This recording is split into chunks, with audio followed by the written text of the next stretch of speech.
ਸਤਿ ਸ਼੍ਰੀ ਅਕਾਲ ਜੀ। ਪੰਜਾਬੀ ਰੇਡੀਓ ਤੇ ਪੰਜਾਬੀ ਟੀਵੀ USA ਵੇਖ ਸੁਣ ਰਹੇ ਸਾਰੇ ਸਰੋਤਿਆਂ ਦਾ ਬਹੁਤ-ਬਹੁਤ ਸਵਾਗਤ ਹੈ ਇਸ ਸਮੇਂ ਦੇ ਵਿਸ਼ੇਸ਼ ਪ੍ਰੋਗਰਾਮ ਖਬਰ ਤੇ ਨਜ਼ਰ ਦੇ ਵਿੱਚ। ਹਰ ਰੋਜ਼ ਦੀ ਤਰ੍ਹਾਂ ਇਸ ਪ੍ਰੋਗਰਾਮ ਦੇ ਵਿੱਚ ਖਬਰਾਂ ਤੇ ਚਾਨਣਾ ਪਾਉਣ ਦੇ ਲਈ ਸਾਡੇ ਨਾਲ ਸਾਥ ਹੁੰਦਾ ਹੈ ਸੀਨੀਅਰ ਪੱਤਰਕਾਰ ਮਿੰਟੂ ਗੁਰਸਰੀਆ ਜੀ ਦਾ। ਸੋ ਕਰਦੇ ਹਾਂ ਉਹਨਾਂ ਦਾ ਸਵਾਗਤ। ਬਹੁਤ-ਬਹੁਤ ਸਵਾਗਤ ਹੈ ਜੀ।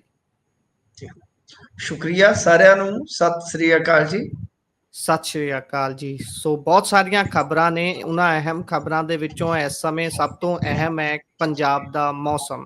ਪੰਜਾਬ ਦਾ ਮੌਸਮ ਜਿਸ ਤਰੀਕੇ ਦੇ ਨਾਲ ਕਹਿਰ ਮਚਾ ਰਿਹਾ ਹੈ, ਹਰ ਪਾਸੇ ਸਥਿਤੀ ਬਿਲਕੁਲ ਡਾਵਾਡੋਲ ਨਜ਼ਰ ਆ ਰਹੀ ਹੈ। ਆਪਾਂ ਵੀ ਬੀਤੇ ਕਈ ਦਿਨਾਂ ਤੋਂ ਲਗਾਤਾਰ ਹਰ ਰੋਜ਼ ਇਸ ਮੌਸਮ ਦੇ ਨਾਲ ਹੋ ਰਹੀ ਕਰੋਪੀ ਦੇ ਉੱਪਰ ਗੱਲ ਕਰਦੇ ਹਾਂ, ਪਰ ਉਸ ਕਰੋਪੀ ਦੇ ਨਾਲ ਆਏ ਦਿਨ ਕੁਝ ਨਾ ਕੁਝ ਵੱਡਾ ਹੁੰਦਾ ਜਾਂਦਾ ਹੈ। ਹੁਣ ਇੱਕ ਦੁਪਹਿਰ ਕਰੀਬ 1:30 ਤੋਂ 2 ਵਜੇ ਦੇ ਵਿਚਾਲੇ ਇੱਕ ਖਬਰ ਵੱਖ-ਵੱਖ ਚੈਨਲਾਂ ਤੇ ਫਲੈਸ਼ ਹੁੰਦੀ ਹੈ ਕਿ ਮਾਧੋਪੁਰ ਹੈਡਵਰਕਸ ਦੇ ਉੱਪਰ ਕੁਝ ਨੁਕਸਾਨ ਹੋਇਆ ਹੈ ਬੈਰਾਜਾਂ ਦਾ, ਤੇ ਉਸ ਤੋਂ ਬਾਅਦ ਕਹਿੰਦੇ ਨੇ ਵੀ ਪੰਜਾਬੀਓ ਹੁਣ ਬਚੋ ਭੱਜੋ, ਨੁਕਸਾਨ ਹੋ ਗਿਆ, ਪੰਜਾਬ ਰੁੜ ਚੱਲਿਆ। ਪਰ ਇਸ ਦੀ ਅਸਲ ਸੱਚਾਈ ਹੈ ਕੀ ਜੀ? ਇਹ ਕੀ ਕੰਮ ਲਈ ਹੁੰਦੇ ਨੇ? ਜਿਹੜੀ ਚੀਜ਼ ਟੁੱਟੀ ਹੈ ਉਹ ਕੀ ਹੈ? ਤਸਵੀਰਾਂ ਜੋ ਉੱਥੋਂ ਦਿਖਾਈਆਂ ਗਈਆਂ ਨੇ ਉਸ ਦਾ ਅੰਤਿਮ ਸੱਚ ਉਸ ਨੂੰ ਮੰਨ ਲਈਏ ਜਾਂ ਫਿਰ ਸੱਚ ਕੀ ਹੈ? ਨਹੀਂ ਦੇਖੋ, ਇਹ ਮੀਡੀਆ ਦੀ ਇੱਕ ਬਹੁਤ, ਮੇਰੇ ਖਿਆਲ ਦੇ ਨਾਲ ਮੀਡੀਆ ਤੇ ਕਾਰਵਾਈ ਹੋਣੀ ਚਾਹੀਦੀ ਹੈ। ਮੀਡੀਆ ਤੇ ਜਿਹੜੀ ਇਸ ਤਰ੍ਹਾਂ ਦੀ ਸਨਸਨੀਖੇਜ਼ ਰਿਪੋਰਟਿੰਗ ਹੈ, ਕਿਉਂਕਿ ਇਹ ਵੀ ਇੱਕ ਹੰਗਾਮੀ ਜੰਗੀ ਹਾਲਾਤ ਹੁੰਦੇ ਨੇ। ਜਦੋਂ ਆਰਮੀ ਕਾਲ ਕਰ ਲਈ ਜਾਂਦੀ ਹੈ, NDRF ਲੱਗੀ ਹੈ, SDRF ਲੱਗੀ ਹੈ, ਤਾਂ ਉਸ ਦਰਮਿਆਨ ਇਸ ਤਰ੍ਹਾਂ ਦੀ ਸਨਸਨੀਖੇਜ਼ ਰਿਪੋਰਟਿੰਗ ਬਗੈਰ ਤੱਥ ਤੋਂ, ਮਤਲਬ ਕਿ ਇਹ ਪਹਿਲੀ ਗੱਲ ਹੈ। ਡੈਮ ਤੇ ਉਹ ਜੋ ਕਿਹਾ ਗਿਆ ਮੀਡੀਆ ਦੇ ਵਿੱਚ, ਮੇਰੇ ਖਿਆਲ ਦੇ ਨਾਲ ਕਨਫਿਊਜ਼ਨ ਹੈ ਕਿ ਜਿਹੜਾ ਬੈਰਾਜ ਹੁੰਦਾ ਉਹ ਪਾਣੀ ਨੂੰ ਦਿਸ਼ਾ ਦੇਣ ਵਾਸਤੇ ਹੁੰਦਾ ਜਸਟ ਜੀ। ਤੇ ਉਹਦਾ ਇੱਕ ਗੇਟ ਮਤਲਬ ਕਿ ਟੁੱਟ ਕੇ, ਹਾਂ ਇਹ ਅਨਫੋਰਚੂਨੇਟਲੀ ਹੈ ਕਿ ਇੱਕ ਜਾਨ ਚਲੇ ਗਈ। ਇਹ ਵੀ ਕਿਤੇ ਨਾ ਕਿਤੇ ਜਾਂਚ ਦਾ ਵਿਸ਼ਾ ਹੈ ਕਿ ਇਹ ਜਿਹੜੇ ਮਤਲਬ ਕਿ ਇਸ ਤਰ੍ਹਾਂ ਦੇ ਸਾਰੇ ਜੋ ਵੀ ਬੈਰਾਜ ਹੁੰਦਾ, ਡੈਮ ਹੁੰਦਾ, ਜੋ ਵੀ ਉਹਦੇ ਵਿੱਚ ਮਸ਼ੀਨਰੀ ਲੱਗੀ ਆ, ਪੁਰਜੇ ਲੱਗੇ ਆ, ਸਭ ਕੁਝ ਜਾਂਚਣਾ ਘੂਖਣਾ ਉਹ BBMB ਦਾ ਕੰਮ ਹੈਗਾ ਜੀ। BBMB ਸਾਰੇ ਡੈਮਾਂ ਦਾ, ਬੈਰਾਜਾਂ ਦਾ ਕੰਟਰੋਲ ਆਪਣੇ ਕੋਲ ਰੱਖਦਾ ਵਾ, ਠੀਕ ਹੈ ਨਾ ਸਭ। ਤੋਂ ਇਸ ਵਾਸਤੇ ਉਹ ਸਾਡੇ ਕੋਲ 60 ਪੈਸੇ ਵੀ ਲੈਂਦੇ ਨੇ, ਮਤਲਬ ਕਿ ਜੇ 100 ਪੈਸੇ ਉਹਨਾਂ ਦਾ ਖਰਚਾ ਤੇ 60 ਪੈਸੇ ਉਹ ਇਕੱਲੇ ਸਾਡੇ ਤੋਂ ਲੈਂਦੇ ਨੇ, ਤੇ ਅਸੀਂ ਉਹਨਾਂ ਨੂੰ ਇਸ ਕੰਮ ਵਾਸਤੇ ਤੇ ਦਿੰਦੇ ਕੋਈ ਨਹੀਂ ਕਿ ਤੁਸੀਂ ਇਹਨਾਂ ਦੀ ਜਾਂਚ ਘੂਖ ਕਰੋਗੇ ਨਾ। ਤਾਂ ਇੱਕ ਬੰਦਾ ਰੁੜ ਗਿਆ ਉਹਦੇ ਵਿੱਚ ਖੋਲਣ ਦੇ ਜਿਹੜੇ ਯਤਨ ਕਰ ਰਿਹਾ ਸੀਗਾ। ਹਾਂ, ਉਹ ਗੇਟ ਪੁੱਟਿਆ ਗਿਆ ਤੇ ਉਹਦੇ 'ਚ ਕੋਈ ਜ਼ਿਆਦਾ ਫਰਕ ਨਹੀਂ ਪੈਂਦਾ ਹੁੰਦਾ, ਕਿਉਂਕਿ ਪਾਣੀ ਤੇ ਹੁਣ ਲੰਘ ਹੀ ਰਿਹਾ। ਕੋਈ ਜ਼ਿਆਦਾ ਡਾਫ ਜਾਂ ਕੋਈ ਏਡਾ ਕੋਈ ਤੇ ਉਹ ਹੈ ਨਹੀਂ ਹੈ ਕਿ ਬਈ ਸਾਰਾ ਉਹਦੇ ਥਾਣੀ ਦਰਿਆ ਲੰਘ ਜਾਣਾ, ਕੋਈ ਐਸਾ ਕੁਛ ਨਹੀਂ। ਇਹ ਸਨਸਨੀਖੇਜ਼ ਰਿਪੋਰਟਿੰਗ ਤੇ ਕਾਰਵਾਈ ਹੋਣੀ ਚਾਹੀਦੀ ਆ ਕਿ ਉੱਥੇ ਜਾ ਕੇ ਹੈਡ ਦੇ ਕਿਨਾਰੇ ਤੇ ਉਹ ਬਚੋ ਪੰਜਾਬੀ।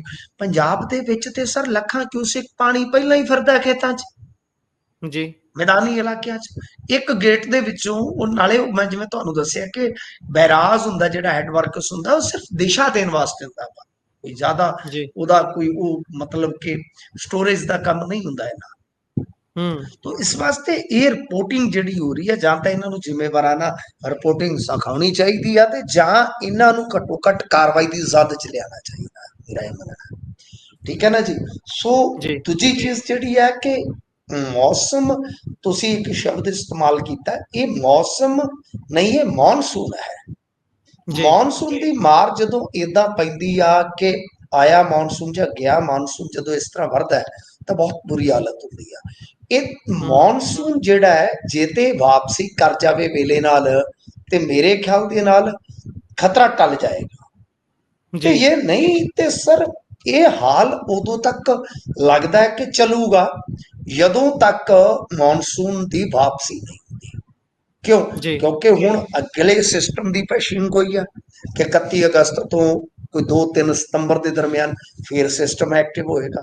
ਅੱਜ ਵੀ ਤੁਸੀਂ ਪੌਂਗ ਡੈਮ ਦਾ ਡਾਟਾ ਦੇਖ ਲਓ, 6 PM ਦਾ ਹੈ, ਯਾਨੀ ਸ਼ਾਮ 6 ਵਜੇ ਦਾ, ਤੇ ਜਿਹੜਾ ਲੈਵਲ ਹੈ ਇਸ ਵੇਲੇ, ਉਹ ਮੈਂ ਤੁਹਾਨੂੰ ਡਾਟਾ ਕੱਲ ਵੀ ਦੱਸਿਆ ਸੀਗਾ। ਡਾਟਾ ਹੀ ਅਸਲ ਦੇ ਵਿੱਚ ਤਸਵੀਰ ਪੇਸ਼ ਕਰਦਾ ਹੈ। ਸਾਨੂੰ ਡਾਟਾ ਆਧਾਰਿਤ ਹੀ ਰਿਪੋਰਟਿੰਗ ਜਾਂ ਜਾਣਕਾਰੀ ਕਰ ਸਾਂਝੀ ਕਰਨੀ ਚਾਹੀਦੀ ਹੈ, ਦੇਣੀ ਲੈਣੀ ਚਾਹੀਦੀ ਹੈ ਜਾਣਕਾਰੀ। ਤੇ ਇਸ ਤੋਂ ਇਲਾਵਾ ਜੋ ਗਰਾਊਂਡ ਤੇ ਹਾਲਾਤ ਨੇ ਉਹਨਾਂ ਤੇ ਜ਼ਿਆਦਾ ਤਵੱਜੋ ਦੇਣੀ ਚਾਹੀਦੀ ਆ। ਹੁਣ ਉੱਥੇ ਜਿਹੜੀ ਆਮਦ ਆ ਪਾਣੀ ਦੀ, ਮਤਲਬ ਉਹ ਹੈਗੀ ਆ 94,845। ਤੇ ਜੀ ਜੇ ਆਪਾਂ ਵੇਖੀਏ ਇਸ ਵੇਲੇ ਤੇ ਉਹਦੇ ਜਿਹੜੀ ਨਿਕਾਸੀ ਆ ਉਹ 94,845, ਮਤਲਬ ਕਿ 95,000 ਕਿਊਸਿਕ ਚਲਾ ਗਿਆ। ਤੇ ਮੈਂ ਤੁਹਾਨੂੰ ਕੀ ਜੀ ਕਿਹਾ ਸੀ ਕਿ ਜਿਵੇਂ 1390 ਤੋਂ ਪਾਣੀ ਵਧਣਾ ਸਟਾਰਟ ਹੋ ਜਾਏਗਾ, ਠੀਕ ਹੈ ਜੀ, ਹੂੰ ਤਾਂ ਉਹ ਛੱਡਣਾ ਓਨਾ ਹੀ ਵਧਾਈ ਜਾਣਗੇ। ਮਤਲਬ ਕਿ ਅੱਜ ਆਲਮੋਸਟ 1 ਲੱਖ ਨੂੰ ਛੋ ਗਏ ਆ। ਜਦੋਂ ਜੀ ਆਪਾਂ ਸਵੇਰ ਅੱਖ ਖੋਲਾਂਗੇ ਇਹ ਜਿਹੜਾ ਅੰਕੜਾ ਅਪਡੇਟ ਹੋਏਗਾ ਤੇ ਇਹਦੇ ਚ ਤੁਸੀਂ ਦੇਖਣਾ। ਮੈਂ ਜਿਵੇਂ ਜਿਵੇਂ ਤੁਹਾਨੂੰ ਕਿਹਾ ਸੀਗਾ ਕਿ 1390 ਤੋਂ ਜਿਵੇਂ ਜਿਵੇਂ ਇੱਕ ਇੱਕ ਫੀਟ ਵੱਧਦਾ ਜਾਏਗਾ, ਸਮਝ ਲਓ ਕਿ ਕਿਊਸਿਕ ਜਿਹੜੀ ਇਕਾਈ ਹੈ ਪਾਣੀ ਨੂੰ ਮਾਪਣ ਦੀ, ਤਾਂ ਉਹ ਕਈ ਕਈ ਹਜ਼ਾਰ ਵੱਧਦੀ ਤੁਰੀ ਜਾਏਗੀ, ਤਾਂ ਲਗਭਗ ਜੀ 1 ਲੱਖ ਕਿਊਸਿਕ ਨੂੰ ਆ ਗਏ। ਤਾਂ ਇਸੇ ਤਰ੍ਹਾਂ ਹਰੀਕੇ ਦੀ ਜਿਹੜੀ ਅਪਡੇਸ਼ਨ ਸੀਗੀ 6 ਵਜੇ ਦੀ, ਤਾਂ ਉਹਦੇ ਚ ਜੇ ਤੁਸੀਂ ਦੇਖੋ ਕਿ ਅਪ ਸਟ੍ਰੀਮ 2,75,881, ਡਾਊਨ ਸਟ੍ਰੀਮ 2,62,216। ਜੀ ਠੀਕ ਹੈ ਜੀ, ਉਹਦੇ ਚ ਰਾਜਸਥਾਨ ਫੀਡਰ ਨੂੰ ਵੀ ਜਾ ਰਿਹਾ ਹੈ 9195 ਕਿਊਸਿਕ, ਤੇ ਫਿਰ ਇਸ ਤੋਂ ਇਲਾਵਾ FF 442, ਫਿਰ ਇਧਰ ਮਖੂ 50 ਕਿਊਸਿਕ, ਇਸ ਤਰ੍ਹਾਂ। ਪਰ ਫਿਰ ਵੀ ਬਹੁਤ ਜ਼ਿਆਦਾ ਪਾਣੀ ਜਿਹੜਾ ਹੈ ਉਹ ਚਲਾ ਜਾਏਗਾ। ਯਾਨੀ ਜੇ ਆਪਾਂ ਦੇਖੀਏ ਡਾਊਨ ਸਟ੍ਰੀਮ ਦਾ, ਤਾਂ ਉਹ ਬਹੁਤ ਜ਼ਿਆਦਾ ਪਾਣੀ ਇਧਰੋਂ ਸੱਜੇ ਹੱਥ ਨੂੰ ਨਿਕਲ ਕੇ, ਜੇ ਤੁਸੀਂ ਹਰੀਕੇ ਹੈਡ ਦੇਖਿਆ ਹੋਵੇ ਤੇ ਤੁਹਾਨੂੰ ਪਤਾ ਹੋਏਗਾ, ਜਿਹੜਾ ਪਾਕਿਸਤਾਨ ਨੂੰ ਕਿਹਾ ਜਾਂਦਾ ਕਿ ਪਾਕਿਸਤਾਨ ਨੂੰ ਪਾਣੀ ਛੱਡਾਂਗੇ, ਤਾਂ ਉਹ ਜਿਹੜਾ ਪਾਣੀ ਆ ਤੁਰਿਆ ਤੁਰਿਆ ਜਾਂਦਾ ਫਿਰ ਫਿਰੋਜ਼ਪੁਰ ਤੇ ਫਾਜ਼ਿਲਕਾ ਦੇ ਵਿੱਚ ਬੜੀ ਤਬਾਹੀ ਮਚਾਉਂਦਾ ਹੈ। ਤੇ ਇਹਦਾ ਮਤਲਬ ਇਹ ਆ ਕਿ ਸਭ ਤੋਂ ਜ਼ਿਆਦਾ ਹੁਣ ਜੇ ਕਿਤੇ ਖਤਰਾ ਹੋਏਗਾ ਤਾਂ ਫਿਰੋਜ਼ਪੁਰ ਤੇ ਫਾਜ਼ਿਲਕਾ ਜ਼ਿਲ੍ਹਿਆਂ ਨੂੰ ਐਂਡ ਤੇ ਜਾ ਕੇ ਹੋਏਗਾ। ਬਾਕੀ ਤੇ ਹੁਣ ਮਾਰ ਦੇ ਵਿੱਚ ਆ ਹੀ ਗਏ ਨੇ, ਪਰ ਜੀ ਜਿਹੜੀ ਸਭ ਤੋਂ ਜ਼ਿਆਦਾ ਮਾਰ ਪੈ ਸਕਦੀ ਹੈ ਡਾਟਾ ਆਧਾਰਿਤ ਜੇ ਆਪਾਂ ਜਾਣਕਾਰੀ ਦੇਖਦੇ ਹਾਂ, ਤਾਂ ਉਹ ਕਿਤੇ ਨਾ ਕਿਤੇ ਇਹ ਹੀ ਆ ਕਿ ਜੇ ਪਾਣੀ ਇਸੇ ਤਰ੍ਹਾਂ ਹੀ ਨਿਕਾਸੀ ਦੇ ਰੂਪ ਦੇ ਵਿੱਚ ਥੱਲੇ ਨੂੰ ਜਾਂਦਾ ਰਿਹਾ ਤੇ ਫਾਜ਼ਿਲਕਾ ਵਾਲਿਆਂ ਦੇ ਹਾਲਾਤ ਅੰਤ ਔਖੇ ਹੋ ਜਾਣੇ ਆ। ਦੂਜੇ ਪਾਸੇ ਜੇ ਆਪਾਂ ਦੇਖੀਏ, ਅੱਜ ਸਿਆਸੀ ਨੋਕ ਝੋਕ, ਪ੍ਰਤਾਪ ਸਿੰਘ ਬਾਜਵਾ ਹੋਰ ਹੀ ਬੰਬੂ ਕਾਟ ਚ ਲੈ ਕੇ, ਤੁਹਾਨੂੰ ਪਤਾ ਪਾਣੀ ਚ ਆਏ ਤੇ ਉਹ ਪਤਾ ਨਹੀਂ ਕਿੱਥੋਂ ਟੈਂਕ ਜਿਹਾ ਲਿਆਏ ਸਨ, ਉਹ ਤੇ ਪਾਣੀ ਚ ਜੀ ਤਰਦਾ ਵੀ ਜਾਂਦਾ ਸੀ ਮਰਗਾਈ ਵਾਂਗੂ। ਮੈਂ ਤਰਦੀ ਉਹ ਗੀਤ ਸੀ ਨਾ ਜਿੱਦਾਂ, ਤਾਂ ਮਤਲਬ ਜੀ ਕਿ ਜੀ ਉੱਥੇ ਤਰਦਾ ਹੀ ਜਾਂਦਾ ਸੀ, ਵਿੱਚ ਬੈਠੇ ਸਨ ਉਹਨਾਂ ਤੇ ਤਾਂ ਪਾਣੀ ਦੀ ਛਿੱਟ ਵੀ ਨਾ ਪੈਂਦੀ। ਤੇ ਉਧਰੋਂ ਰਾਣੇ ਦਾ ਮੁੰਡਾ ਉੱਥੇ ਕਿਤੇ ਉਹ ਨਾਲ ਨਵਤੇਜ ਚੀਮੇ ਨੂੰ ਬਿਠਾਈ ਬੈਠੇ ਸੀ, ਤੇ ਉਹ ਰਾਣੇ ਜੀ ਜੀ ਇੰਦਰ ਪ੍ਰਤਾਪ ਨੇ ਘੇਰ ਲਏ, ਤੇ ਉੱਥੇ ਵਾਹਵਾ ਜੀ ਉਹਨਾਂ ਜੀ ਦੀ ਹੋਈ। ਤੇ ਉਧਰੋਂ ਮਾਨ ਸਾਹਿਬ ਅੱਜ ਤਮਿਲਨਾਡੂ ਚ ਉੱਥੋਂ ਦਵਾ ਦਵ ਉਹਨਾਂ ਨੇ ਜਹਾਜ਼ ਨੂੰ ਦਿੱਤੀ ਰੇਸ, ਉਹਨਾਂ ਨੇ ਆ ਪੰਜਾਬ ਚ ਤਾਰਿਆ ਤੇ ਉਹਨਾਂ ਕਿਹਾ ਜਹਾਜ਼ ਫੜੋ ਮੇਰਾ, ਜਿੱਥੇ ਜਿੱਥੇ ਬੰਦੇ ਡੁੱਬਦੇ ਪਏ ਨੇ ਇਹਦਾ ਆਪਾਂ ਕੀ ਕਰਨਾ, ਜਾਂ ਚੱਕੋ ਜੀ ਜਹਾਜ਼ ਰੈਸਕਿਊ ਕਰੋ। ਤੇ ਪਰ ਜੀ ਕਮਾਲ ਦੀ ਗੱਲ ਹੈ ਕਿ 2 ਦਿਨ ਬੱਚੇ ਇੱਕ ਸਕੂਲ ਦੇ ਵਿੱਚ, ਸ਼ਾਇਦ 200 ਬੱਚਾ ਜਿਹੜਾ ਉਹ ਫਸਿਆ ਰਿਹਾ, ਕਿਸੇ ਨੇ ਰੈਸਕਿਊ ਨਹੀਂ ਕੀਤਾ। ਉਹ ਰੈਸਕਿਊ ਤੇ ਜਾ ਕੇ ਮੇਰੇ ਖਿਆਲ ਦੇ ਨਾਲ ਫੌਜ ਵਗੈਰਾ ਨੇ ਕੀਤਾ। ਤਾਂ ਯਾਨੀ ਜੀ ਇਸ ਵੇਲੇ ਸਮੱਸਿਆ ਜਿਹੜੀ ਆ ਬੇਸਿਕਲੀ ਗੁਰਪ੍ਰੀਤ ਜੀ ਇਹ ਆ ਰਹੀ ਹੈ। ਇਹ ਨਹੀਂ ਮੈਂ ਕਹਿੰਦਾ ਕਿ ਹਰੇਕ ਲੀਡਰ ਦੀ ਭਾਵਨਾ ਗਲਤ ਆ, ਹਰੇਕ ਲੀਡਰ ਇਸ ਵੇਲੇ ਆਪਣੇ ਫੋਟੋ ਸੈਸ਼ਨ ਕਰਕੇ ਤੁਰਿਆ ਫਿਰਦਾ, ਨਹੀਂ, ਕਿਸੇ ਦੇ ਅੰਦਰ ਵੜ ਜੀ ਕੇ ਆਪਾਂ ਨਹੀਂ ਵੇਖ ਸਕਦੇ।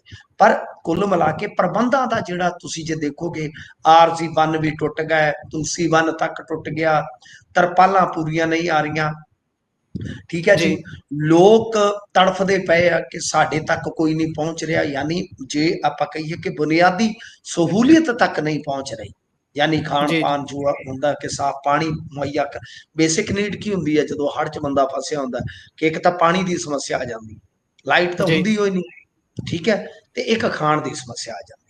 ਇਹ ਬਹੁਤ ਵੱਡੀ ਹੂੰ ਸਮੱਸਿਆ ਹੁੰਦੀ ਹੈ। ਤਾਂ ਉਹ ਬੁਨਿਆਦੀ ਚੀਜ਼ਾਂ ਜਿਹੜੀਆਂ ਹਾਲੇ ਚਲੋ ਸਮਾਜ ਸੇਵਾ ਆਪਣੇ ਬਹੁਤ ਕੀਤੀ ਜਾਂਦੀ ਹੈ, ਉਹਨਾਂ ਦੇ ਜ਼ਰੀਏ ਹੋ ਰਿਹਾ। ਫਿਰ ਇਸ ਤੋਂ ਇਲਾਵਾ ਤਰਪਾਲਾਂ ਵਗੈਰਾ ਜਿਹੜੀਆਂ ਫੌਰੀ ਤੌਰ ਤੇ ਚਾਹੀਦੀਆਂ ਹੁੰਦੀਆਂ, ਉਹ ਚੀਜ਼ਾਂ ਦੀ ਕਿਤੇ ਨਾ ਕਿਤੇ ਕਿੱਲਤ ਘਾਟ ਸਾਨੂੰ ਸਾਫ਼ ਦਿਖਾਈ ਦੇ ਰਹੀ ਆ। ਮਤਲਬ ਜੀ ਮੈਨੇਜਮੈਂਟ, ਠੀਕ ਹੈ। ਮਾਨ ਸਾਹਿਬ ਨੂੰ ਅੱਜ ਬਹੁਤ ਜ਼ਿਆਦਾ ਆਲੋਚਨਾ ਝੱਲਣੀ ਪੈ ਰਹੀ ਸੀ ਸਵੇਰ ਦੀ, ਕਿ ਦੇਖੋ ਜੀ ਇਹ ਤੇ ਸੁਣਿਆ ਸੀਗਾ ਰੋਮ ਸੜ ਜੀ ਰਿਹਾ ਤੇ ਨੀਰੋ ਬਾਂਸਰੀ ਵਜਾ ਰਿਹਾ, ਤੇ ਇਹ ਕਮਾਲ ਜੀ ਦੀ ਜੀ ਗੱਲ ਹੈ ਕਿ ਸਾਡਾ ਜਿਹੜਾ ਪੰਜਾਬ ਡੁੱਬ ਰਿਹਾ ਹੈ ਤੇ ਸਾਡਾ CM ਜਿਹੜਾ ਉਹ ਉੱਥੇ ਥਾਲੀ ਦੇ ਵਿੱਚ ਡੋਸਾ ਸਜਾ ਰਿਹਾ। ਇਦਾਂ ਦੀਆਂ ਜੀ ਕਹਾਵਤਾਂ, ਇਦਾਂ ਦੀਆਂ ਟੀਚਰਾਂ ਜਦੋਂ ਇਹਨਾਂ ਨੂੰ ਸੁਣਨ ਨੂੰ ਮਿਲੀਆਂ, ਤੇ ਫਿਰ ਇਹਨਾਂ ਨੇ ਦਬਲਿਆ ਜਹਾਜ਼ ਤੇ ਇੱਥੇ ਆ ਗਏ ਨੇ। ਪਰ ਸਰ ਕਹਾਣੀ ਜਿਹੜੀ ਆ ਉਹ ਕੁੱਲ ਮਿਲਾ ਕੇ ਇੱਥੇ ਜੇ ਖਲੋਤੀ ਆ ਕਿ ਇਸ ਵੇਲੇ ਦੀ ਸਥਿਤੀ ਵੀ ਡਾਵਾਡੋਲ ਆ। ਜੇ ਆਪਾਂ ਕੁਝ ਹੋਰ ਥਾਵਾਂ ਤੇ ਦੇਖੀਏ, ਅੰਮ੍ਰਿਤਸਰ ਦੇ ਵਿੱਚ ਬੰਨ ਟੁੱਟ ਗਿਆ, 15 ਪਿੰਡਾਂ ਦੇ ਵਿੱਚ ਦੱਸਦੇ ਕਿ ਉੱਥੇ ਪਾਣੀ ਜਿਹੜਾ ਵੜ ਗਿਆ। ਫਿਰ ਇਹ ਤੋਂ ਇਲਾਵਾ ਆਪਾਂ ਜੇ ਕੁੱਲ ਮਿਲਾ ਕੇ ਦੇਖੀਏ ਤਾਂ ਅੱਜ ਵੀ 7-8 ਜ਼ਿਲ੍ਹੇ ਜਿਹੜੇ ਆ ਉਹ ਜ਼ਦ ਚ ਆਏ ਆ। ਕਪੂਰਥਲਾ, ਸੁਲਤਾਨਪੁਰ ਦੇ ਵਿੱਚ ਭਾਰੀ ਤਬਾਹੀ ਆ, ਤੇ ਜੀ ਇੱਥੋਂ ਤੱਕ ਕਿ ਮੋਗੇ ਦੇ ਵਿੱਚ ਪਾਣੀ ਚੜ ਗਿਆ। ਸਤੌਜ ਪਿੰਡ ਸੰਗਰੂਰ ਜ਼ਿਲ੍ਹੇ ਦਾ, ਉਹਦੇ ਵਿੱਚ ਵੀ ਜੀ ਪਾਣੀ ਚੜ ਗਿਆ। ਤਾਂ ਕੁੱਲ ਮਿਲਾ ਕੇ ਆਪਾਂ ਕਹਿ ਸਕਦੇ ਹਾਂ ਕਿ ਮਾਨਸਾ ਤੱਕ ਲੱਗਾ ਪਿਆ ਕਿ ਇੱਥੇ ਡਰੇਨ ਦਾ ਬੰਨ ਟੁੱਟ ਗਿਆ। 3 ਪਿੰਡਾਂ ਦੇ ਵਿੱਚ ਇੱਥੇ ਵੀ 700 ਕਿੱਲਾ ਜਿਹੜੀ ਝੋਨੇ ਦੀ ਫਸਲ ਹੈ ਉਹ ਮਾਰੀ ਗਈ। ਯਾਨੀ ਕਈ ਜ਼ਿਲ੍ਹਿਆਂ ਦੇ ਵਿੱਚ ਹੀ ਹੁਣ ਇਹ ਸਮੱਸਿਆ ਜਿਹੜੀ ਆ ਉਹ ਸ਼ੁਰੂ ਹੋ ਗਈ ਆ। ਈਵਨ ਦੈਟ ਕਿ ਜਗਰਾਉਂ ਤੱਕ ਵੀ ਸਮੱਸਿਆ ਦੇਖਣ ਨੂੰ ਮਿਲ ਰਹੀ ਹੈ ਜੀ। ਜੀ ਸੋ ਜੇਕਰ ਆਪਾਂ ਇਸ ਤੋਂ ਅੱਗੇ ਵਧਦੇ ਹਾਂ ਤਾਂ ਉਧਰ ਪੀਯੂ ਦੇ ਵੱਲ ਚੱਲਦੇ ਹਾਂ, ਪੰਜਾਬ ਯੂਨੀਵਰਸਿਟੀ ਦੇ ਵੱਲ। ਉੱਥੇ ਸਟੂਡੈਂਟ ਇਲੈਕਸ਼ਨਸ ਨੇ ਤੇ ਇਸ ਸਮੇਂ ਮੈਦਾਨ ਪੂਰਾ ਪੱਕ ਚੁੱਕਿਆ ਹੈ। ਆਮ ਆਦਮੀ ਪਾਰਟੀ ਵੀ ਮੈਦਾਨ ਦੇ ਵਿੱਚ ਆਪਣੇ ਬੰਦਿਆਂ ਨੂੰ ਉਤਾਰ ਚੁੱਕੀ ਹੈ, ਉਹਨਾਂ ਦੀ ਜਥੇਬੰਦੀ ਜਿਹੜੀ ਹੈ। ਤੇ ਪਾਇਓ ਜਰਾ ਆਲ ਓਵਰ ਇਹਨਾਂ ਇਲੈਕਸ਼ਨਸ ਤੇ ਚਾਨਣਾ, ਇਹ ਜਿਹੜੀਆਂ ਇਲੈਕਸ਼ਨ ਹੁੰਦੀਆਂ ਨੇ ਕਾਹਦੀਆਂ ਹੁੰਦੀਆਂ ਨੇ, ਕੀ ਰੋਲ ਹੁੰਦਾ ਹੈ ਇਹਨਾਂ ਦਾ, ਤੇ ਮੈਦਾਨ 'ਚ ਜਿਹੜੇ ਲੋਕ ਨੇ ਉਹਨਾਂ ਬਾਰੇ ਮਾੜਾ ਜਿਹਾ ਦੱਸਿਓ। ਦੇਖੋ, ਇਹ ਵੀ ਇੱਕ ਬਹੁਤ ਵੱਡੀ ਇਲੈਕਸ਼ਨ ਹੋ ਜਾਂਦੀ ਆ ਗੁਰਪ੍ਰੀਤ ਜੀ। ਇੱਕ ਤੇ ਨੌਜਵਾਨ ਤੁਹਾਨੂੰ ਪਤਾ ਹੀ ਆ ਟਕਰਾਉਂਦੇ ਆ ਇਹਦੇ ਵਿੱਚ, ਵਿਦਿਆਰਥੀ ਰਾਜਨੀਤੀ, ਫਿਰ ਥੋੜਾ ਜਿਹਾ ਭਵਿੱਖ ਵੀ ਆਪਾਂ ਨੂੰ ਦੱਸਦੀ ਆ। ਆਪਾਂ ਪਿਛਲੇ ਦਿਨਾਂ 'ਚ ਦੇਖਿਆ ਕਿ ਲੈਂਡ ਪੂਲਿੰਗ ਦੇ ਵਿੱਚ ਮਾਲਵਿੰਦਰ ਸਿੰਘ ਕੰਗ ਦਾ ਬਿਆਨ ਇੱਕ ਬਹੁਤ ਵੱਡਾ ਮੋੜਾ ਸਾਬਤ ਹੋਇਆ ਸੀਗਾ, ਤੁਹਾਨੂੰ ਯਾਦ ਹੋਣਾ। ਤਾਂ ਜੀ ਮਾਲਵਿੰਦਰ ਜੀ ਸਿੰਘ ਕੰਗ ਨੂੰ ਯਾਦ ਕੀਤਾ ਜਾਂਦਾ ਇਸੇ ਕਰਕੇ ਕਿ ਇਹ ਇਸੇ ਵਿਦਿਆਰਥੀ ਰਾਜਨੀਤੀ ਚੋਂ ਨਿਕਲੇ ਆ ਤੇ ਇਹਨਾਂ ਦੀ ਰੀੜ ਦੀ ਹੱਡੀ ਹਾਲੇ ਕਾਇਮ ਆ। ਤੇ ਤੁਸੀਂ ਵੇਖ ਜੀ ਲਓ ਕਿ ਫੇਸਬੁੱਕ ਤੋਂ ਪੋਸਟ ਨਹੀਂ ਹਟਾਇਆ ਉਹਨਾਂ ਨੇ, ਜੀ ਤੇ ਐਕਸ ਤੋਂ ਪੋਸਟ ਕਿਵੇਂ ਹਟਿਆ ਸੀ ਉਹ ਤੁਹਾਨੂੰ ਮੈਂ ਦੱਸਦਾ ਸੀਗਾ, ਠੀਕ ਜੀ ਹੈ ਨਾ ਜੀ। ਕਿਉਂਕਿ ਐਕਸੈਸ ਇਹਨਾਂ ਦੇ ਹੈਗੇ ਆ, ਤਾਂ ਫੇਸਬੁੱਕ ਦਾ ਐਕਸੈਸ ਉਹਨਾਂ ਦਾ ਟੁੱਟ ਗਿਆ ਸੀਗਾ। ਤਾਂ ਇਸ ਕਰਕੇ ਕਿਉਂਕਿ ਇੱਥੇ ਇਮੋਸ਼ਨਸ ਵੀ ਜਾ ਜੁੜਦੇ ਆ ਸਾਡੇ ਪੰਜਾਬ ਯੂਨੀਵਰਸਿਟੀ ਦੇ ਨਾਲ, ਤਾਂ ਇਹ ਜੀ ਜਿਹੜਾ ਇਲੈਕਸ਼ਨ ਸਾਡੇ ਵਾਸਤੇ ਮਹੱਤਵਪੂਰਨ ਹੋ ਜਾਂਦਾ ਹੈ।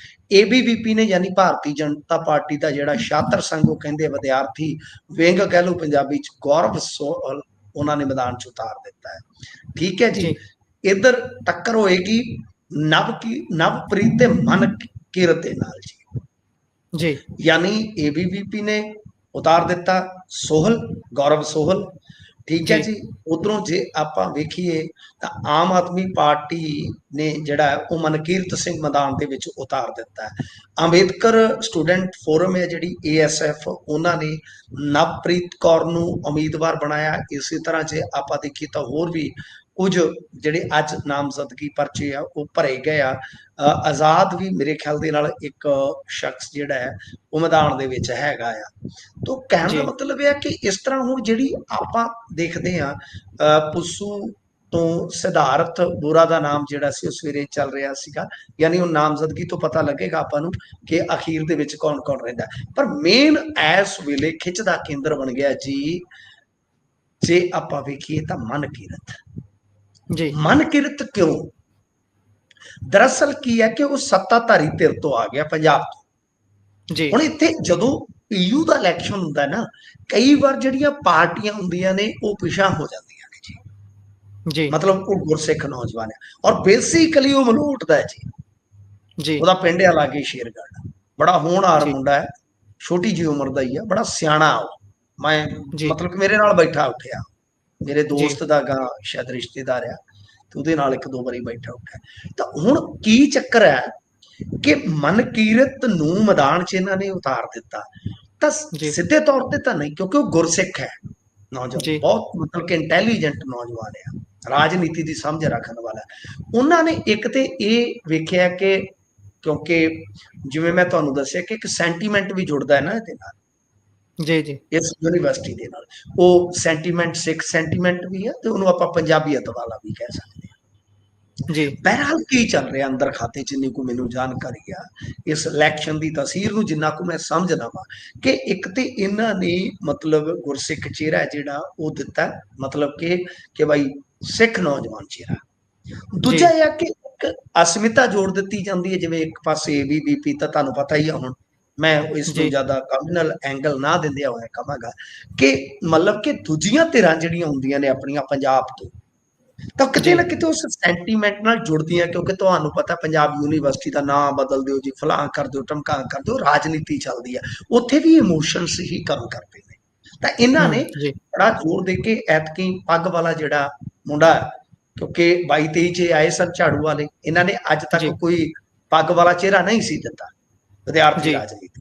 तो बहरहाल फर्स्ट टाइम इन्होंने वो पग वाला गुरसिख दिख वाला नौजवान मैदान च उतारिया। ਉਹਦੇ ਨਾਲ ਕੀ ਹੈ ਕਿ ਸੱਤਾਧਾਰੀ ਧਿਰ ਤੁਹਾਨੂੰ ਪਤਾ ਥੋੜੀ ਹਾਵੀ ਹੁੰਦੀ ਆ ਦੂਜਿਆਂ ਦੇ ਮੁਕਾਬਲੇ ਤਾਂ ਪੰਜਾਬ ਚੋਂ ਜੀ ਜਿਹੜੀਆਂ ਜੀ ਧਿਰਾਂ ਜਾ ਲੜਦੀਆਂ ਨੇ, ਤਾਂ ਕਈ ਵਾਰ ਕੀ ਹੁੰਦਾ ਹੈ ਕਿ ਉਹ ਚੀਜ਼ਾਂ ਜਿਹੜੀਆਂ ਨੇ ਫਿਰ ਦੂਜਿਆਂ ਨੂੰ ਲੱਗਦਾ ਹੈ ਕਿ ਯਾਰ ਇਹ ਬੰਦਾ ਠੀਕ ਹੈ, ਚਲੋ ਇੱਥੇ ਸੱਤਾਧਾਰੀ ਧਿਰ ਕੌਣ ਹੈ, ਓਪੋਜੀਸ਼ਨ ਧਿਰ ਕੌਣ ਹੈ, ਉਹ ਛੱਡ ਦਿਓ, ਸਾਡਾ ਮੁੰਡਾ ਜਿੱਤਣਾ ਚਾਹੀਦਾ। ਮਤਲਬ ਕਿ ਫਿਰ ਕੋਈ ਮਾਲਵੇ ਚੋਂ ਲਾਮਬੰਦੀ ਕਰਦਾ ਹੈ, ਮਾਲਵੇ ਚੋਂ ਆਇਆ, ਇਹ ਮੁੰਡਾ ਵੀ ਮਲਵਈਆਂ ਦਾ, ਫਿਰ ਜੀ ਜੀ ਦੂਜਾ ਹੋ ਜਾਂਦਾ ਕਿ ਸਾਡੇ ਪੰਜਾਬ ਦਾ ਜੀ ਸਿੱਖ ਸਰਦਾਰ ਹੈ। ਤਾਂ ਸਮਝੇ ਨਾ ਤੁਸੀਂ, ਇਹ ਇਹਨਾਂ ਜੀ ਦੀ ਜੀ ਵਿਉਂਤਬੰਦੀ ਹੈ। ਇਸੇ ਵਿਉਂਤਬੰਦੀ ਤੇ ਕਿ ਇੱਕ ਪਾਸੇ ਮਤਲਬ ਕਿ ਅਸੀਂ ਆਪਣੇ ਇਮੋਸ਼ਨਸ ਜਿਹੜੇ ਆ ਪੰਜਾਬ ਦੇ ਉਹ ਸਾਰੇ ਇੱਧਰ ਜੋੜ ਲਈਏ, ਪਲੱਸ ਜਿਹੜੀ ਸੱਤਾਧਾਰੀ ਧਿਰ ਦੇ ਵਜੋਂ ਜਿਹੜਾ ਇੱਕ ਐਡਵਾਂਟੇਜ ਹੁੰਦਾ ਜਾਂ ਜਿਹੜਾ ਕੋਈ ਫਾਇਦਾ ਹੁੰਦਾ ਉਹ ਚੁੱਕੀਏ ਤੇ ਇਹ ਇਲੈਕਸ਼ਨ ਕਰ ਲਈਏ। ਸੋ ਇਹ ਓਵਰਆਲ ਜਿਹੜਾ ਮੇਰਾ ਓਵਰਵਿਊ ਹੈ ਉਹ ਇਸ ਮਾਮਲੇ 'ਚ ਇਹੋ ਹੀ ਆ ਕਿ ਆਮ ਆਦਮੀ ਪਾਰਟੀ ਨੇ ਬੜਾ ਸੋਚ ਸਮਝ ਕੇ ਚਿਹਰਾ ਦਿੱਤਾ ਹੈ। ਤਾਂ ਬਹਰਹਾਲ ਦੇਖਣਾ ਹੋਏਗਾ, ਫਸਵੀਂ ਟੱਕਰ ਹੋ ਸਕਦੀ ਆ, ਕੋਈ ਵੀ ਜਿੱਤੇ ਕੋਈ ਵੀ ਹਾਰੇ, ਤਾਂ ਪੂਰਾ ਜ਼ੋਰ ਲੱਗ ਰਿਹਾ ਹੈ ਇਸ ਟਾਈਮ। ਜੀ ਸੋ ਇਸ ਤੋਂ ਅੱਗੇ ਜੇਕਰ ਆਪਾਂ ਚੱਲੀਏ ਤਾਂ ਉਧਰ ਜਥੇਦਾਰ ਗਿਆਨੀ ਗੜਗੱਜ ਹੋਣਾ ਦਾ ਇਹ ਗੁੱਸਾ ਦੇਖਣ ਨੂੰ ਮਿਲਿਆ। ਉਹਨਾਂ ਨੇ ਪੋਸਟ ਵੀ ਪਾਈ ਸੀ ਇਸ ਨੂੰ ਲੈ ਕੇ, ਜਿਹੜੇ ਪੁਲਿਸ ਦੇ ਹੱਕ ਦੇ ਵਿੱਚ ਯਤਨ ਹੋ ਰਹੇ ਨੇ ਉਹਨਾਂ ਦੇ ਲੈ ਕੇ ਉਹ ਵਰੇ ਨੇ। ਹਾਂਜੀ ਵੇਖੋ, ਗੱਲ ਇਹ ਆ ਕਿ ਇਹਨਾਂ ਦਾ ਵਰਨਾ ਵੈਸੇ ਜਾਇਜ਼ ਵੀ ਹੈ। ਤੁਹਾਨੂੰ ਪਤਾ ਹੀ ਹੋਣਾ, ਹੁਣ ਜਿਹੜੀ ਪੰਜਾਬੀ ਟ੍ਰਿਬਿਊਨ ਜਾਂ ਟ੍ਰਿਬਿਊਨ ਟਰਸਟ ਕਹਿ ਲਓ ਜੀ ਉਹ ਕੁਝ ਸਮੇਂ ਤੋਂ ਜਿਸ ਤਰ੍ਹਾਂ ਮਤਲਬ ਕਿ ਮਾਮਲੇ ਦੇ ਵਿੱਚ ਕਹਿ ਲਈਏ ਜਾਂ ਰਿਪੋਰਟਿੰਗ ਦੇ ਵਿੱਚ ਉਹ ਥੋੜਾ ਜਿਹਾ ਰੱਖਦੇ ਨੇ ਨਾ, ਉਹਦੇ ਤੇ ਸਾਰੇ ਹੀ ਹੈਰਾਨ ਆ ਕਿ ਇਹਨਾਂ ਨੂੰ ਕੀ ਹੋਇਆ ਪਿਆ। ਉਸ ਜੀ ਟ੍ਰਿਬਿਊਨ ਦੇ ਵਿੱਚ ਜਿਹੜੀ ਖਬਰ ਲੱਗੀ ਸੀ ਕੱਲ, ਤੁਹਾਨੂੰ ਯਾਦ ਹੋਣਾ ਕਿ ਉਹਨਾਂ ਨੇ ਕਿਹਾ ਸੀਗਾ ਕਿ 80 ਤੋਂ 96 ਤੱਕ ਦੇ ਜਿਹੜੇ ਝੂਠੇ ਮੁਕਾਬਲੇ ਸੀ ਉਹਦੇ 'ਚ 129 ਪੁਲਿਸ ਮੁਲਾਜ਼ਮਾਂ ਨੂੰ ਸਜ਼ਾ ਹੋਈ ਆ, ਠੀਕ ਹੈ। ਜੀ ਪਰ ਉਸ ਦੇ ਮੁਕਾਬਲੇ ਜਿਹੜੇ ਬੰਦੀ ਸਿੰਘ ਸੀ 14-15 ਦੇ ਵਿੱਚ, ਉਹ 96 ਸੀਗੇ ਜਿਨ੍ਹਾਂ ਦੀ ਹੁਣ ਰਿਹਾਈ ਜ਼ਿਆਦਾਤਰ ਹੋ ਗਈ ਹੈ ਤੇ ਉਹਦੇ ਚੋਂ 14 ਬਚੇ। ਜੀ ਫਿਰ ਉਸੇ ਹੀ ਖਬਰ ਦੇ ਵਿੱਚ ਇੱਕ ਡੱਬੀ ਲੱਗੀ ਸੀਗੀ ਕਿ ਜਿਹੜੇ ਇਹਨਾਂ ਦੀ ਐਸੋਸੀਏਸ਼ਨ ਹੈ, ਪੰਜਾਬ ਪੁਲਿਸ ਵੈਲਫੇਅਰ ਐਸੋਸੀਏਸ਼ਨ, ਕਿ ਇਹਨਾਂ ਨੇ ਗੁਲਾਬ ਚੰਦ ਕਟਾਰੀਆ ਦੇ ਨਾਲ ਮੁਲਾਕਾਤ ਕੀਤੀ ਅਤੇ ਦੋਸ਼ੀ ਅਧਿਕਾਰੀਆਂ ਲਈ ਰਾਹਤ ਉਪਾਜਨਾ ਵਿੱਚ ਪੈਨਸ਼ਨ ਲਾਭ ਵੀ ਸ਼ਾਮਲ ਹੈ ਦੀ ਮੰਗ ਕੀਤੀ। ਠੀਕ ਹੈ ਜੀ ਜੀ। ਰਾਜਪਾਲ ਨੇ ਮੁੱਖ ਸਕੱਤਰ KAP ਸਿਨਹਾ ਤੇ DGP ਗੌਰਵ ਯਾਦਵ ਨੂੰ ਮਾਮਲੇ ਦੀ ਜਾਂਚ ਕਰਨ ਲਈ ਕਿਹਾ। ਐਸੋਸੀਏਸ਼ਨ ਦੇ ਜਨਰਲ ਸਕੱਤਰ ਸਾਬਕਾ ਇੰਸਪੈਕਟਰ ਮਹਿੰਦਰ ਸਿੰਘ ਨੇ ਕਿਹਾ ਕਿ ਦੋਸ਼ੀ ਅਧਿਕਾਰੀ ਅੱਤਵਾਦ ਵਿਰੁੱਧ ਲੜਾਈ ਦੌਰਾਨ ਆਪਣੇ ਫਰਜ਼ਾਂ ਨੂੰ ਨਿਭਾਉਣ ਲਈ ਸਜ਼ਾ ਭੁਗਤ ਰਹੇ ਨੇ। ਉਹਨਾਂ ਕਿਹਾ ਕਿ ਕਈ ਪਰਿਵਾਰ ਪੈਨਸ਼ਨਾਂ ਤੇ ਹੋਰ ਲਾਭ ਨਾ ਮਿਲਣ ਕਰਕੇ ਆਰਥਿਕ ਤੌਰ ਤੇ ਸੰਘਰਸ਼ ਕਰ ਰਹੇ। ਹੁਣ ਦੇਖੋ ਇਹਨਾਂ ਨੇ ਕੀ ਕਿਹਾ ਕਿ ਇੱਕ ਤੇ ਇਹ ਲੜਾਈ ਜਿਹੜੀ ਆ ਇਹ ਅੱਤਵਾਦ ਦੇ ਵਿਰੁੱਧ ਲੜ ਰਹੇ ਸਨ, ਯਾਨੀ ਸਟੇਟ ਦੇ ਵੱਲੋਂ ਲੜ ਰਹੇ ਸੀਗੇ ਤਾਂ ਕਿ ਜੀ ਰਾਇਤ ਦਿੱਤੀ ਜਾਵੇ, ਤੇ ਦੂਜਾ ਇਹਨਾਂ ਦੀਆਂ ਪੈਨਸ਼ਨਾਂ ਵਗੈਰਾ ਜਿਹੜੀਆਂ ਬੰਦ ਹੋ ਗਈਆਂ ਨੇ ਉਹ ਵੀ ਬਹਾਲ ਕੀਤੀਆਂ ਜਾਣ। ਇਸ ਤੇ ਗੜਗੱਜ ਹੋਰਾਂ ਦਾ ਪ੍ਰਤੀਕਰਮ ਆਇਆ, ਤਾਂ ਉਹਨਾਂ ਜੀ ਨੇ ਇਹਦੇ ਤੇ ਨਾਰਾਜ਼ਗੀ ਜਤਾਈ ਆ ਤੇ ਨਾਰਾਜ਼ਗੀ ਜਤਾਉਣੀ ਵੀ ਬਣਦੀ ਆ। ਦੇਖੋ ਗੱਲ ਕੀ ਆ ਕਿ ਇੱਥੇ ਇਹ ਕੋਈ ਇਹ ਨਹੀਂ ਹੈਗਾ ਕਿ ਕੋਈ ਕਿਸੇ ਦੀ ਸਾਈਡ ਲੈ ਰਿਹਾ, ਇਹ ਇਨਸਾਨੀ ਪੱਖ ਤੋਂ ਸੋਚਣ ਵਿਚਾਰਨ ਦਾ ਵਿਸ਼ਾ ਹੈ। ਜੀ ਜੀ ਕਿਉਂਕਿ ਗੜਗੱਜ ਸਾਹਿਬ ਨੇ ਜਿਹੜੀ ਗੱਲ ਕਹੀ ਆ ਉਹ ਗੱਲ ਬਹੁਤ ਅੱਛੀ ਆ, ਮੈਂ ਉਸ ਗੱਲ ਦੇ ਨਾਲ ਸਹਿਮਤ ਹਾਂ ਕਿ ਇਹਨਾਂ ਨੂੰ ਸਜ਼ਾ ਜਿਹੜੀ ਮਿਲੀ ਆ ਉਹਦੇ ਤੋਂ ਪਹਿਲਾਂ ਰਿਹਾ ਕਰਨ ਦੀ ਜਾਂ ਜੋ ਵੀ ਮਤਲਬ ਕਿ ਮੰਗਿਆ ਉਹ ਜਾਇਜ਼ ਨਹੀਂ ਬਣ ਸਕਦੀ ਬਿਲਕੁਲ। ਹੁਣ ਦੇਖੋ ਜਿਹੜੀ ਉਸ ਖਬਰ ਦੇ ਵਿੱਚ ਚਲਾਕੀ ਹੈ, ਚਲਾਕੀ ਕੀ ਆ ਕਿ ਇੱਕ ਪਾਸੇ ਤੁਸੀਂ ਡਾਟਾ ਦਿੱਤਾ ਹੈ ਬੰਦੀ ਸਿੰਘਾਂ ਦਾ ਕਿ ਉਹ ਤਾਂ ਛੱਡ ਦਿੱਤੇ ਜੀ, ਇੰਨੇ ਛੱਡ ਦਿੱਤੇ, ਤੇ ਦੂਜੇ ਜੀ ਪਾਸੇ ਤੁਸੀਂ ਡਾਟਾ ਦਿੱਤਾ ਹੈ ਕਿ ਇੰਨੇ ਦੋਸ਼ੀ ਕਰਾਰ ਦਿੱਤੇ। ਪਹਿਲਾਂ ਉਹਨਾਂ ਜਿੰਨੀ ਸਜ਼ਾ ਤੇ ਕਟਵਾ ਲਓ, ਜੀ ਉਹ ਤੇ ਕੋਈ 20 ਤੋਂ ਕੋਈ 30 ਤੋਂ ਕੋਈ 25 ਸਾਲ ਤੋਂ ਬੰਦ ਆ ਜੀ ਸਰ। ਉਹਨਾਂ ਦੇ ਘਰਾਂ ਦੇ ਵਿੱਚ ਤੇ ਚੁੱਲ੍ਹੇ ਉੱਗ ਪਏ ਤੇ ਇਹਨਾਂ ਨੂੰ ਤੇ ਹਾਲੇ ਕੁਝ ਵੀ ਸਮਾਂ ਨਹੀਂ ਹੋਇਆ।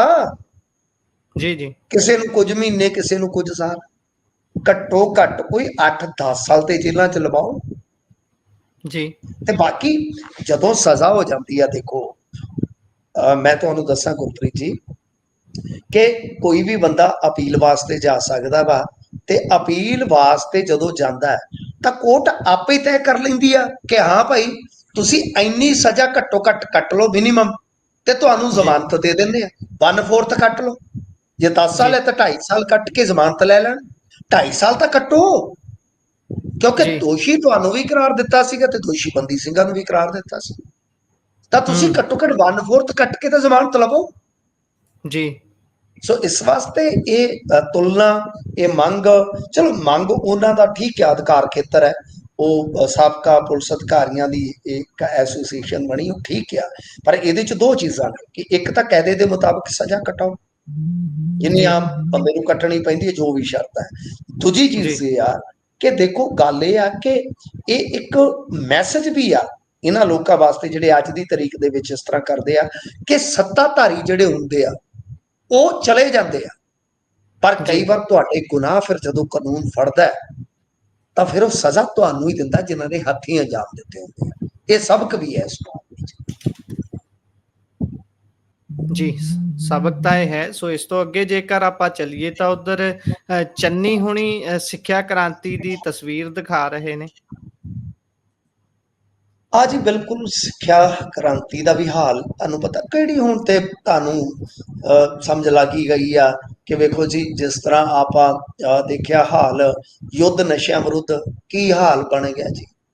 ਬੁਰਾ ਹਾਲ ਆ, ਜੀ ਬੁਰਾ ਹਾਲ ਹੈ। ਮੇਰੇ ਤੇ ਆਪਦੇ ਪਿੰਡ ਦੇ ਵਿੱਚ ਆ ਕੁਝ ਚਿਰ ਦੇ ਵਿੱਚ ਹੀ ਬੁਰਾ ਹਾਲ ਹੋ ਗਿਆ। ਹਾਲਾਂਕਿ ਕਮੇਟੀ ਕਮੂਟੀ ਬਣਾਈ ਫਿਰਦੇ ਨੇ, ਭੱਜੇ ਫਿਰਦੇ ਲਾਲਾ ਲਾਲਾ ਲਾਲਾ, ਪਰ ਕੱਖ ਨਹੀਂ ਹੋ ਰਿਹਾ ਜੀ, ਕੱਖ ਨਹੀਂ ਹੋ ਰਿਹਾ। ਉਹ ਭਾਈਚਾਰਾ ਜੀ ਕਹਿੰਦਾ ਇਹਨਾਂ ਦੇ ਮੁੰਡੇ ਜ਼ਿਆਦਾ ਵੇਚਦੇ, ਉਹ ਕਹਿੰਦੇ ਇਹਨਾਂ ਦਾ ਜ਼ਿਆਦਾ ਮੁੰਡੇ ਵੇਚਦੇ। ਮੈਂ ਕਿਹਾ ਮੈਚ ਹੀ ਲਾ ਲਓ ਕਿਸੇ ਦਿਨ, ਪਤਾ ਲੱਗ ਜੀ ਜਾਏਗਾ ਕਿਹਦੀ ਜ਼ਿਆਦਾ ਵਿਕਰੀ ਹੁੰਦੀ ਹੈ। ਸੋ ਮਤਲਬ ਕਿ ਬੁਰੇ ਹਾਲ ਮੌਕੇ ਦਿਹਾੜੇ ਆ। ਹੁਣ ਦੂਜੇ ਪਾਸੇ ਇਹ ਜਿਹੜੀ ਸਿੱਖਿਆ ਕ੍ਰਾਂਤੀ, ਉਹਦਾ ਵੀ ਹਾਲ ਦੇਖ ਲਓ। ਹੁਣ ਰੋਪੜ ਜ਼ਿਲ੍ਹੇ ਦੇ ਵਿੱਚ ਇਹ ਪਹੁੰਚੇ ਸਨ ਜਨੀ ਸਾਹਿਬ, ਇਹਨਾਂ ਨੇ ਚਮਕੌਰ ਸਾਹਿਬ ਵਿਧਾਨ ਸਭਾ ਖੇਤਰ ਦਾ ਇੱਕ ਸਕੂਲ ਦਿਖਾਇਆ, ਇਮਾਰਤ, ਤੇ ਇੱਕ ITI ਕਾਲਜ ਦਾ ਜਿਹੜਾ ਹੈ ਨਾ ਉਹ ਹਾਲ ਦਿਖਾਇਆ। ਇਹਨਾਂ ਨੇ ਦੱਸਿਆ ਕਿ ਕਾਂਗਰਸ ਸ਼ਾਸਨ ਦੇ ਵਿੱਚ ਕਰੋੜਾਂ ਰੁਪਏ ਦੀ ਲਾਗਤ ਦੇ ਨਾਲ ITI ਕਾਲਜ ਤੇ ਸਕੂਲ ਦੀ ਇਮਾਰਤ ਬਣਵਾਈ ਸੀ, ਤੇ ਜਿਹੜੀ ਮੌਜੂਦਾ ਸਰਕਾਰ ਹੈ ਇਹਨਾਂ ਨੇ ਕੁਝ ਵੀ ਨਹੀਂ ਕੀਤਾ। ਤੇ ਤ੍ਰਿਪੜੀ ਪਿੰਡ ਦੇ ਵਿੱਚ 8 ਏਕੜ ਜ਼ਮੀਨ ਤੇ ਬਣੀ ਇਹ ITI ਕਾਲਜ ਦੀ ਇਮਾਰਤ ਅੱਧੀ ਪਈ ਆ, ਅਧੂਰੀ ਪਈ ਆ।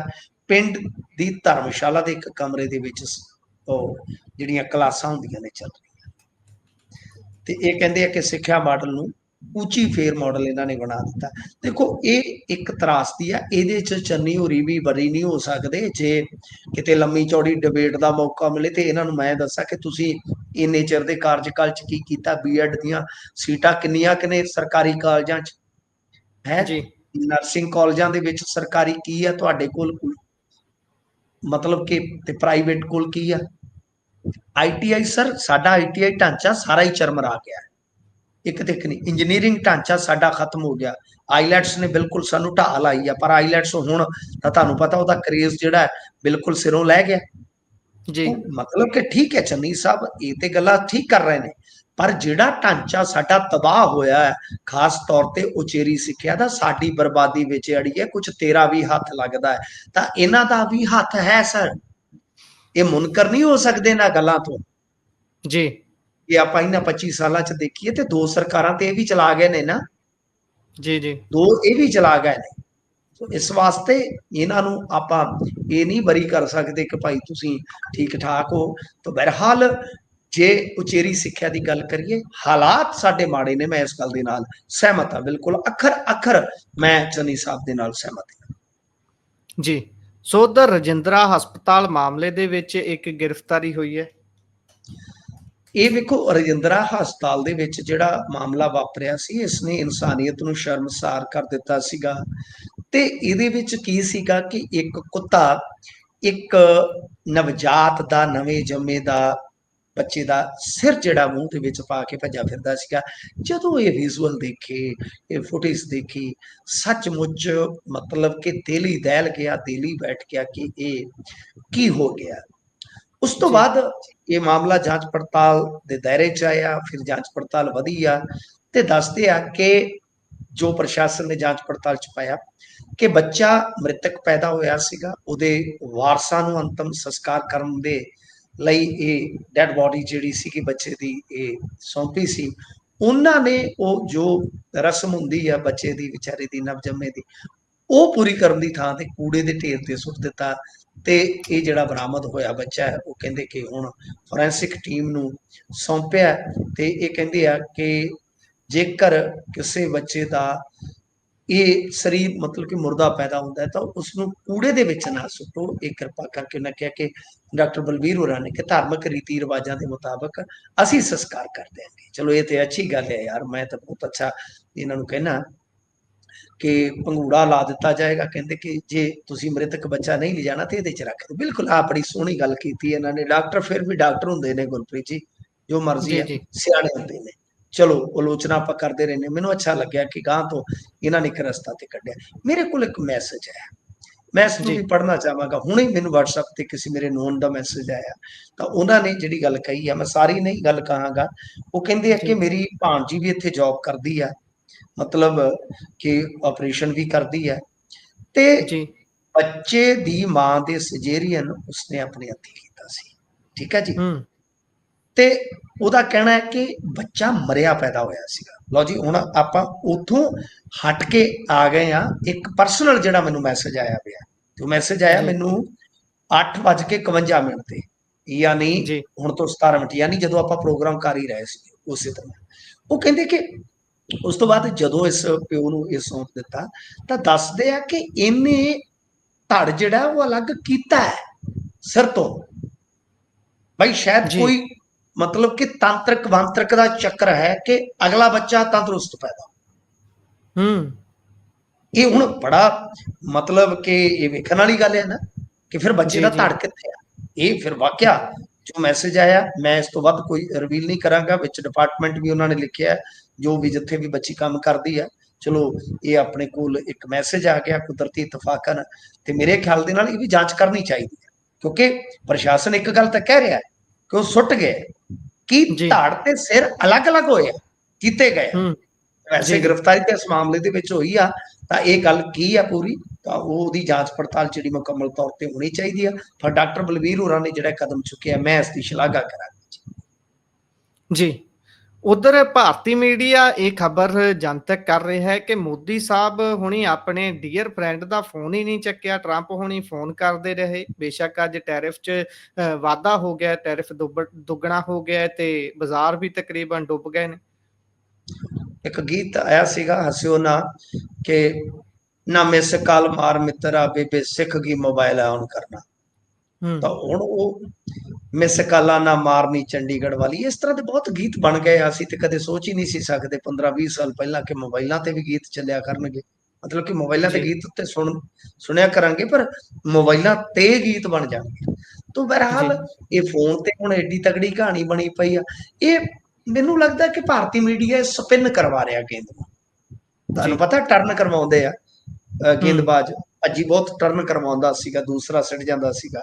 ਇਹ ਫਲਿੱਪਰ ਸੁੱਟ ਜਾਂਦੇ ਨੇ, ਲੈਗ ਸਪਿਨ ਕਰਾਉਂਦੇ ਨੇ, ਸਪਿਨ ਕਰਵਾ ਰਹੇ ਨੇ।